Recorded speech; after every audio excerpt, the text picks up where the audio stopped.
prophète en question. Je l'appelle jamais Jérémie, mais Yirmiyahu, bien entendu. Et comme l'ensemble des prénoms en hébreu, ils doivent être prononcés en hébreu. C'est comme Juan pour Juan, ça ferait malvenu. Donc c'est Juan, c'est Yirmiyahu, en dehors du fait que les noms sont l'essence de l'être, comme dit le Maharal de Prague, et que nos prénoms ont un sens, comme Yirmiyahu, il y a ici une notion de la personnalité du prophète qui va permettre au nom de l'Éternel d'être surélevé. Je commence, je lis, je traduis, j'explique.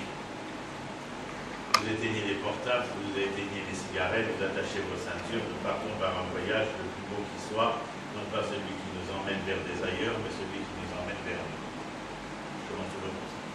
C'est des passions d'aller. Parce que les gens ont toujours l'habitude de dire un innocent les foules. Alors déjà, innocent les foules, bien sûr, c'est l'abréviation de Chutz Laaretz. En réalité, Chutz, c'est Chol, c'est le vide. Chol, c'est le vide. Et le vide n'est existant que parce qu'il manque de sainteté. C'est comme l'obscurité, il n'existe pas en tant que tel, mais c'est parce que c'est un manque de lumière.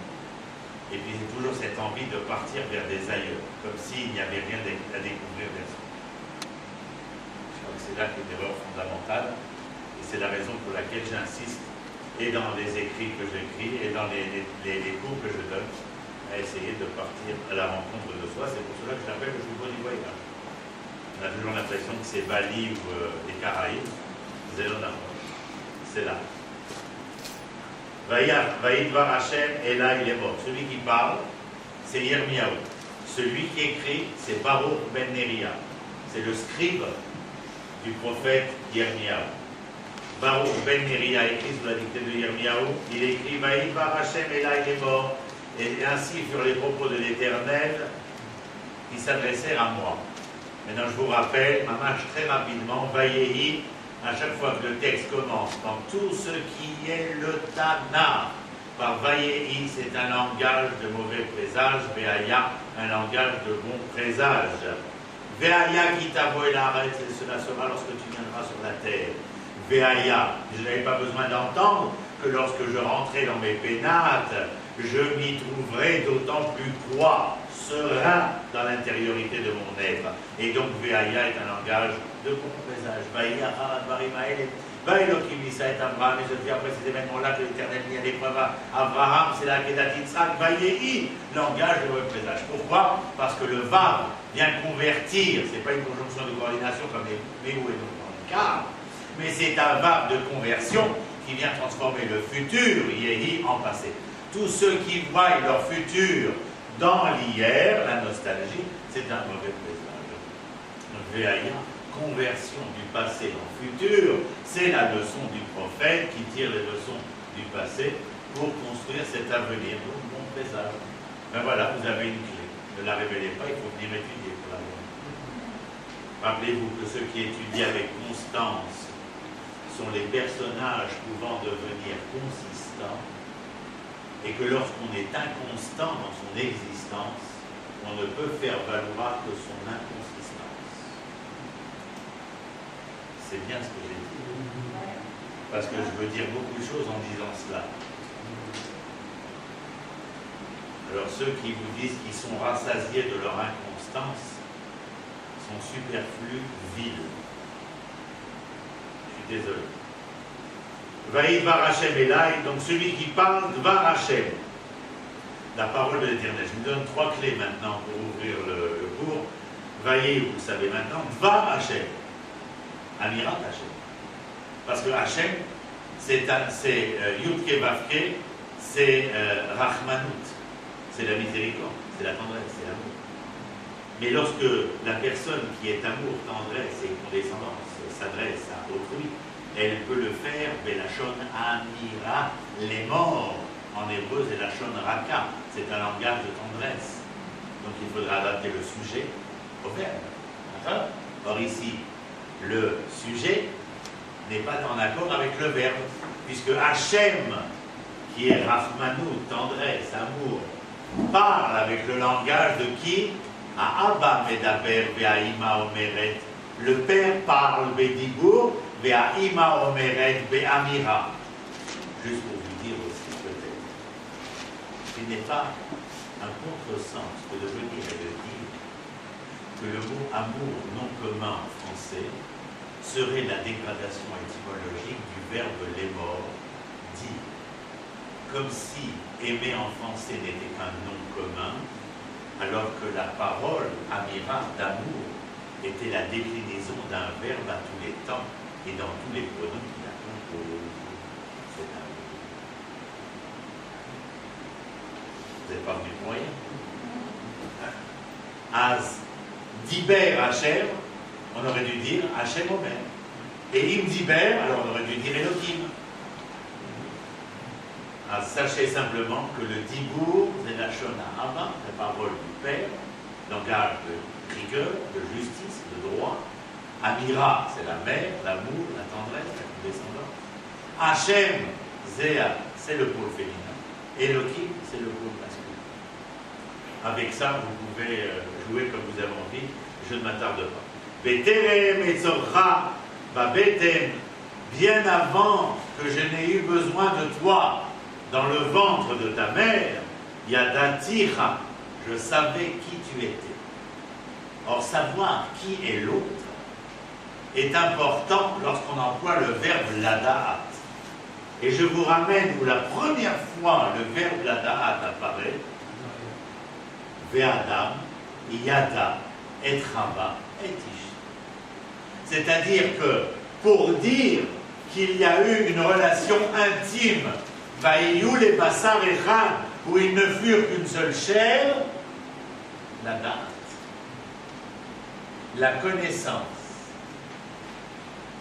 et s'exprime de cette manière où il y aurait conjugaison des êtres. D'ailleurs, c'est parce qu'il y aura conjugaison des êtres qu'il y aura une possibilité de conjugalité. C'est parce qu'il y a une conjugaison des êtres. Or, la conjugaison des êtres est dans ce mot da'at. Juste pour vous donner un peu d'esprit et vous empêcher de dormir comme il faut.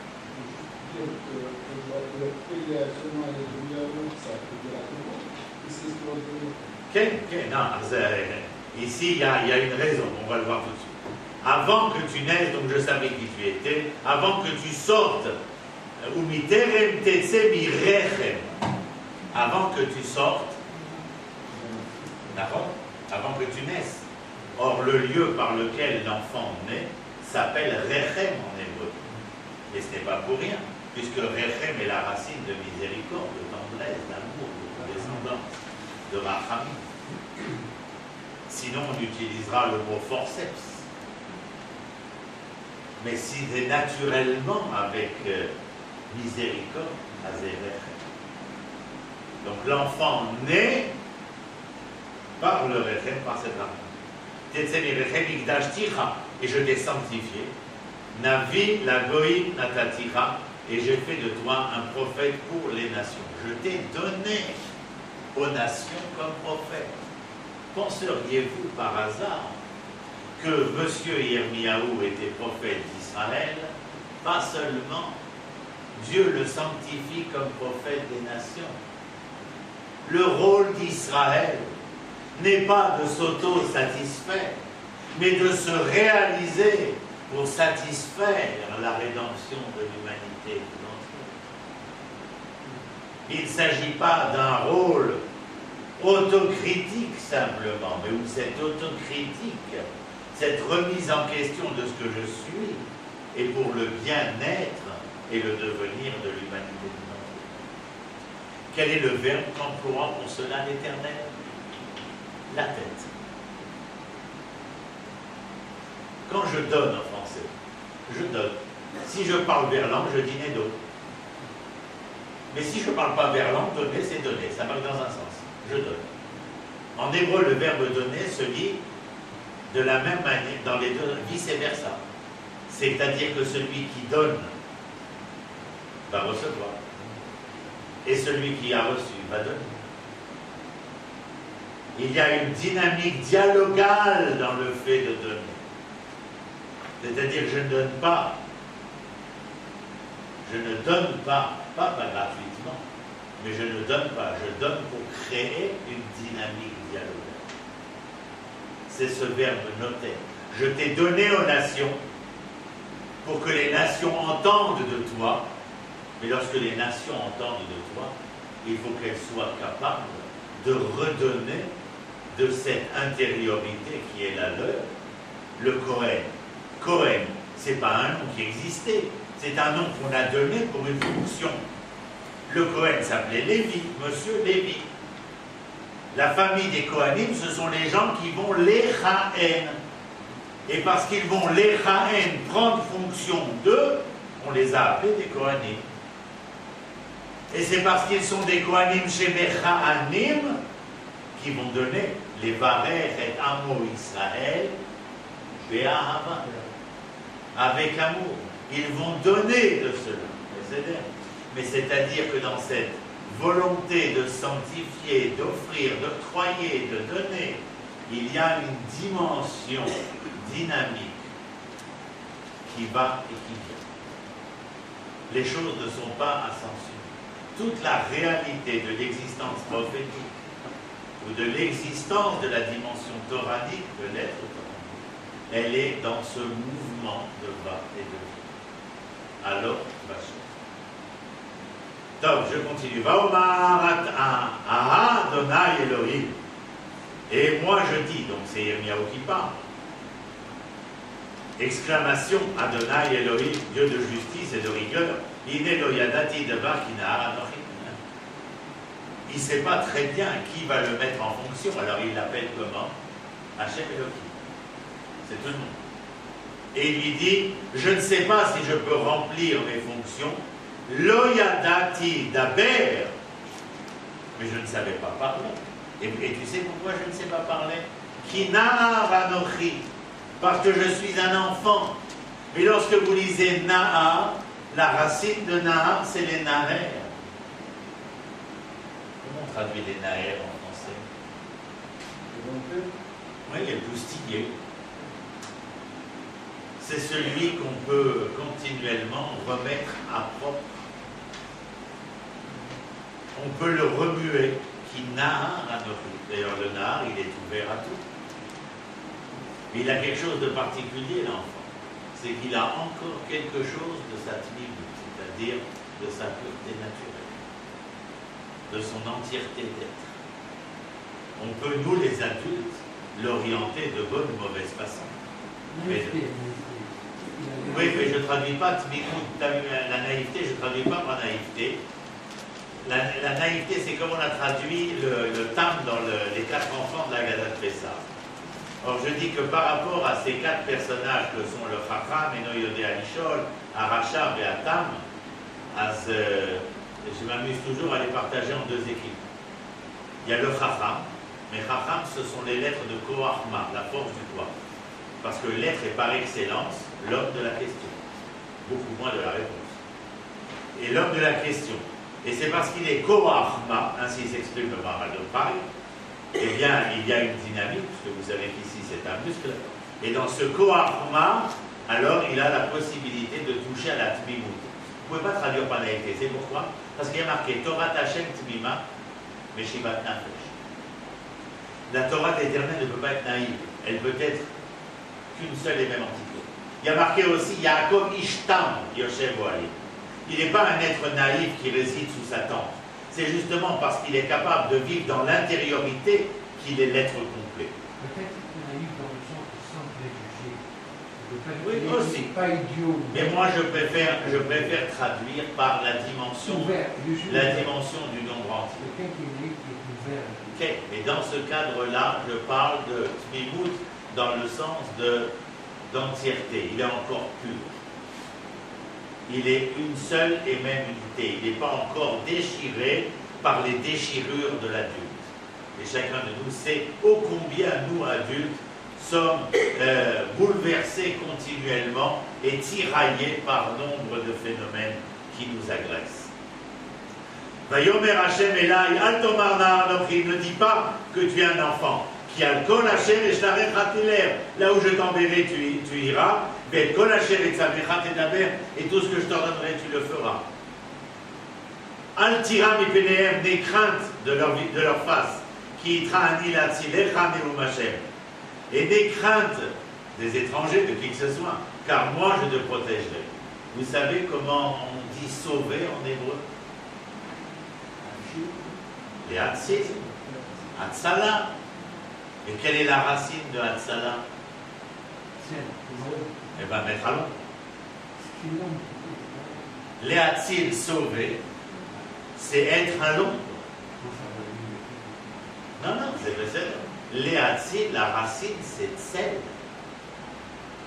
Te sauver, c'est te mettre à l'ombre de tous ceux qui t'auraient cherché ombrage.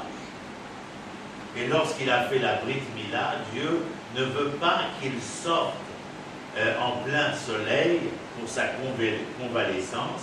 Il veut qu'il soit à l'ombre. D'ailleurs, même en français, quand on dit mettre à l'ombre quelqu'un, c'est pour le sauver de ses mauvais penchants. Vaishlar Hashem et Yado Vaïga Alpi. Et l'Éternel élança sa main et avec son doigt toucha la bouche du jeune homme.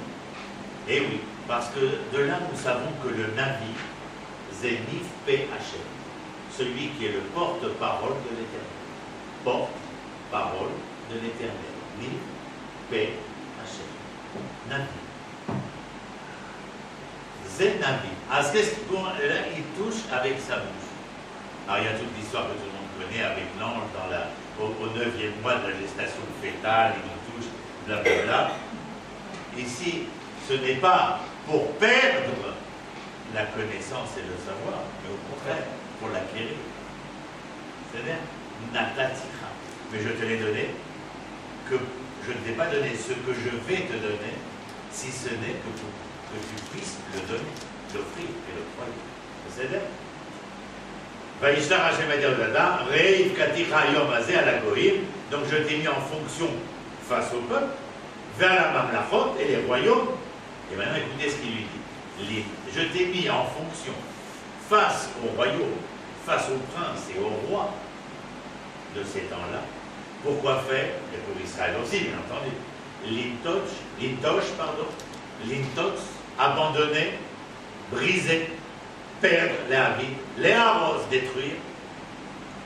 Est-ce tout? Non. Livnot, Belintor.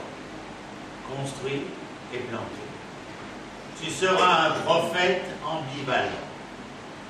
Tu seras le prophète capable de venir annoncer le drame et la tragédie, mais tu seras le prophète aussi de faire comprendre que si les tragédies sont des drames qui se finissent mal, tous leurs drames à eux seront des tragédies qui se finiront bien.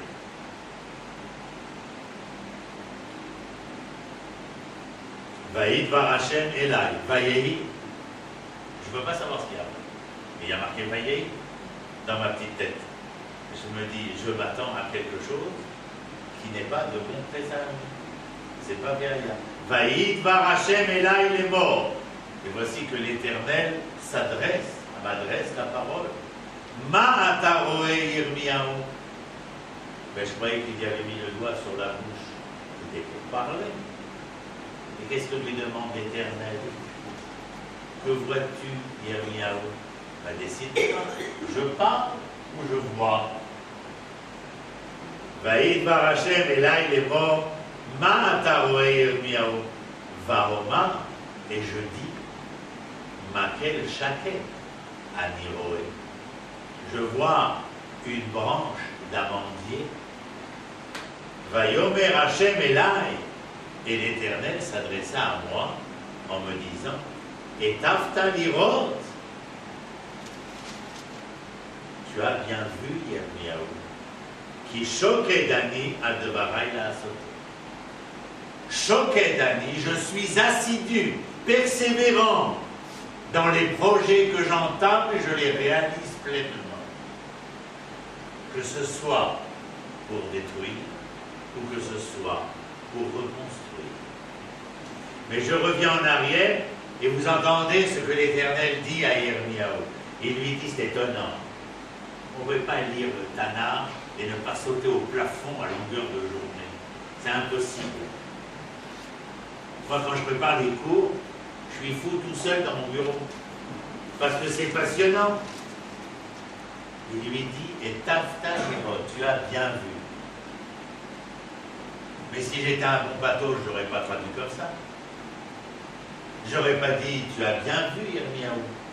J'aurais dit, c'est bien ce que tu as vu, Yirmiyahu. Et pourtant, il existe une différence entre tu as bien vu, Yirmiyahu, et c'est bien ce que tu as vu, Yirmiyahu.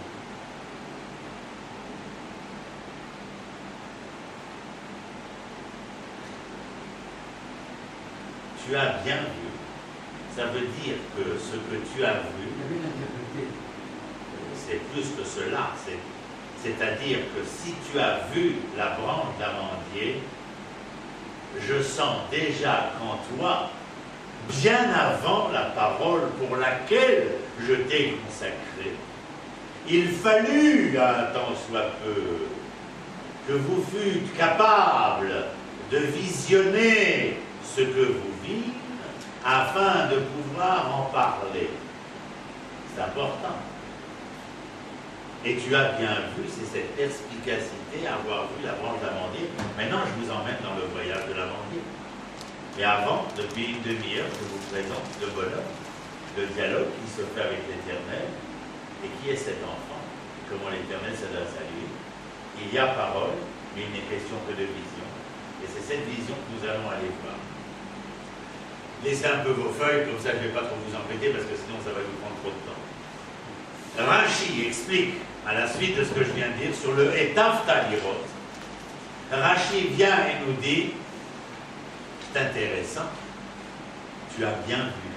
Je vous rappelle que Rashi, Rabbi Shimon Yitzhaki, vit au XIe siècle dans le terroir de Champagne, c'est donc agricole, et que le bonhomme, il ne faut pas lui en compter sur l'agriculture. Alors écoutez ce qu'il va dire.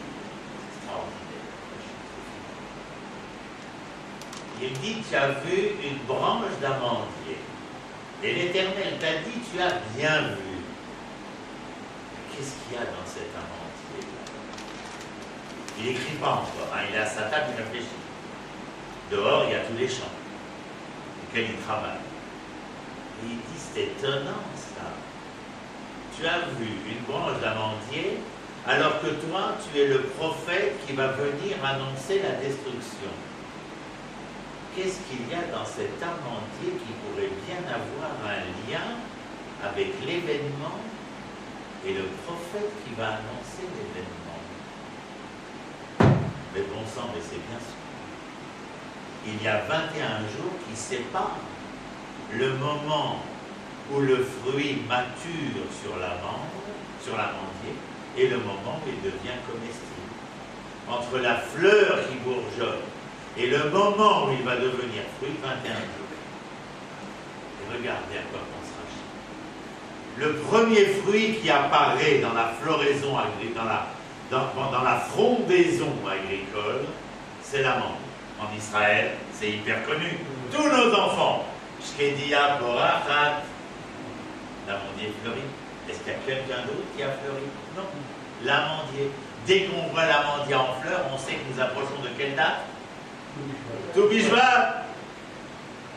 La première fleur à fleurir de l'arbre fruitier, la première frondaison, c'est l'amande. Regardez Rashi. Si c'est Yirmiyahu qui a vu l'amande, qui est le premier fruit, qui met 21 jours à fleurir, alors que Yirmiyahu est le prophète de l'annonce de cet événement eschatologique entre le 17 Tammuz et le 9 Av, il y a aussi 21 jours. Il est fort le petit Shimon. Balèze. Il fallait non seulement être le Chacham qu'il était, mais il fallait avoir de cette connaissance agricole pour pouvoir faire cette analogie numérique.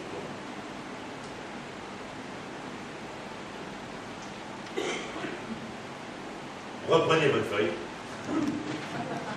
Et vous regardez, je crois que chez vous, c'est numéro 5, c'est le Admour Menachem Mendel Schneerson Milubavitch, Zecher Tzadik Libracha, qui va commenter les propos de Rashi.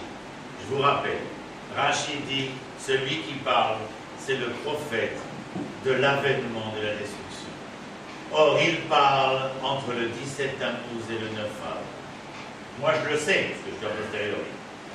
Maintenant, quand l'Éternel lui demande de dire ce qu'il voit en vision prophétique, il voit une branche d'amandier, l'amande est le premier fruit, et qui met 21 jours à devenir comestible.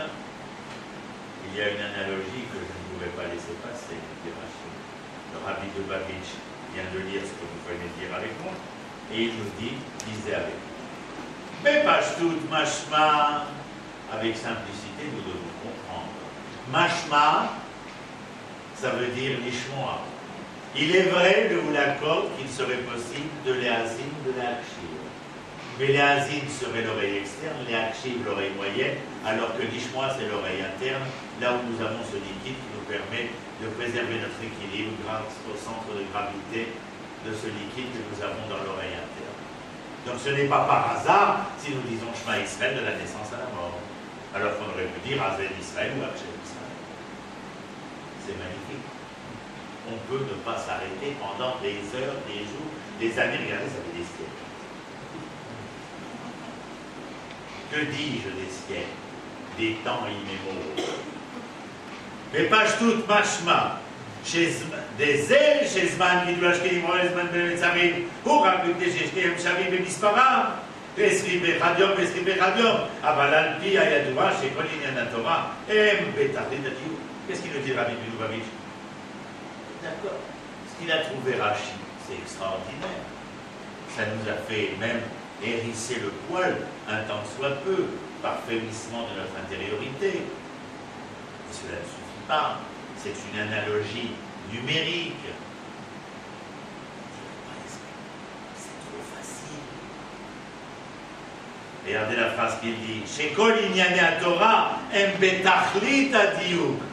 Tous les propos de la Torah, Torah qui veut dire enseignement, sont betachlit adiouk, dont la finalité est l'exactitude. Cette analogie n'est pas suffisante si tu n'en tires pas la leçon essentielle de pourquoi il y a analogie. Vous restez dans l'avion? Ourak mipne, non, TGV c'est trop facile. Ourak mipne sheshtem, j'avais dit ça. Mistaber lomar, mistaber, il s'avère que, c'est-à-dire, les asbir, c'est expliquer, mistaber, c'est s'expliquer. Parce que le itpael est la forme possessive des verbes en hébreu. Mistaber lomar, sheyesh gam kesher pnimi benehem. Il y a un lien beaucoup plus intérieur à cette analogie numérique.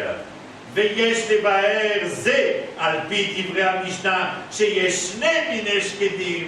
Merci Rabbi Milubavitch. Moi je me rappelais plus de cette Mishnah. Il y a deux sortes d'amandes. Je ne vais pas vous le dire, mais je vous le dis. Il y a une amande qui naît sur un amandier, où quand elle est bourgeon, elle est amère, et elle deviendra douce, c'est mamash sheker. Et il y a une amande qui est douce à son bourgeonnement, et qui est amère à sa fin. Ça s'appelle l'ous.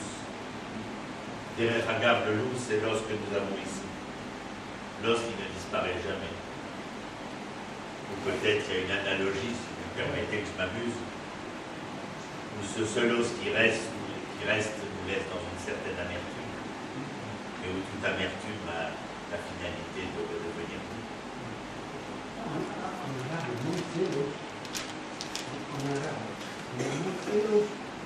Alors ça doit être l'amande amère.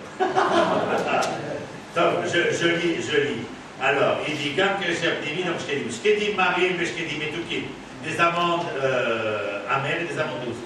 Les Shkedim Marim, même Etukim, les amandes amères sont douces à leur début et amères après. Ou les Shkedim Etukim, vous voulez faire. Et dans les Shkedim Etukim, les amandes douces, c'est le contraire.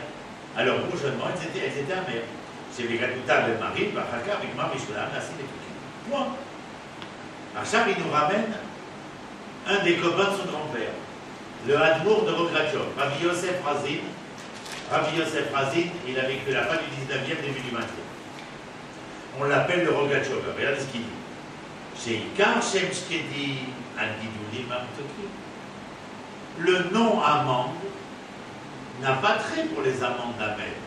C'est pour les amandes douces qu'on appelle ça amande. Ve'ele shebekatnutam emetukim luzim. Et celles qui sont douces quand elles sont petites et amères quand elles grandissent, on les appelle luzim. Ve'nimsa. Alors maintenant, regardez ce que le Rogratchov il dit. Chez Trunat Hashakel, il est à fort transformé l'amertume, les matos. Vous vous rappelez ce qu'a dit l'Éternel à Yirmiyahu? Et Tafta Lirot, tu as bien vu. Ta perspicacité est d'avoir vu justement la branche d'amandier, mais où l'amande a quelque chose de particulier. L'amertume de ses débuts ne signifie pas sa finalité, mais témoigne de sa potentialité à devenir douce. Vous me suivez? Tout à fait. Alors on continue. ויש לומר שמטעם זה נרמז ימי בין המצרים במקל שקל כי תוכן עבודת ימים אלו הוא לא רק לבטל את העניין השלילי, את המרירות. Le Rabbi de Lubavitch nous dit, voilà d'accord, tu nous dis que l'amande est symbolique de transformer l'impur, l'amertume en douceur, il y a fait mieux. Le Rambam, il nous ramène le Rabbi de Lubavitch, le Rambam, lorsqu'il vient nous parler de tous les tzomot, Asiri, Betevet, Shvaesre, Betamuz, Tzom Gedalia, Tzom Po, Tzom Sham. Qu'est-ce que c'est Tzom? C'est un jeûne. En français, moi je m'amuse parce que pour quelle raison je dois jeûner? Je jeûne. Et le jeûne est masculin. C'est la rigueur, la justice. Il n'y a rien de tendresse dans le jeûne. Mais le jeûne tendre, le jeûne rigueur, n'est là que pour me permettre de reprendre un bain de jouvence. Comme on dit un bain de jouvence en français, de retrouver au féminin mâle. C'est-à-dire ce qui était pur, ce qui était entier en moi, ce qui était vrai en moi. Et puis, c'est quelque chose qu'il a dit, c'est que, en fonction de la monde, donc c'est un Israël, elle a deux potentiels, elle peut la mer douce ou douce. Là, il ne parle pas. C'est pas ça qu'il a voulu dire. C'est pas du peuple d'Israël qui parle, c'est de l'événement d'Israël. L'événement d'Israël. Et donc il dit ici, le tzom, le jeûne, n'est pas là pour. Je vais le dire autrement. Lorsqu'il m'arrive un drame,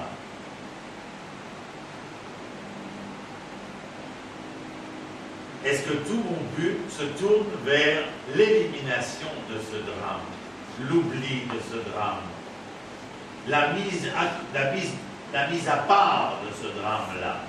Ou bien est-ce que ce qui m'arrive, ce qui survient dans ma vie, est à même de remettre en question tout ou partie de cette vie-là? Le Rabbi vient ici et nous dit, le fait que les événements soient amers,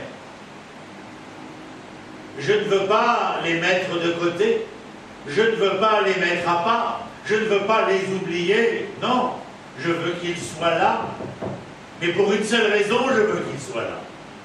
Comment ai-je la possibilité, dans des événements aussi douloureux, aussi tragiques, aussi dramatiques,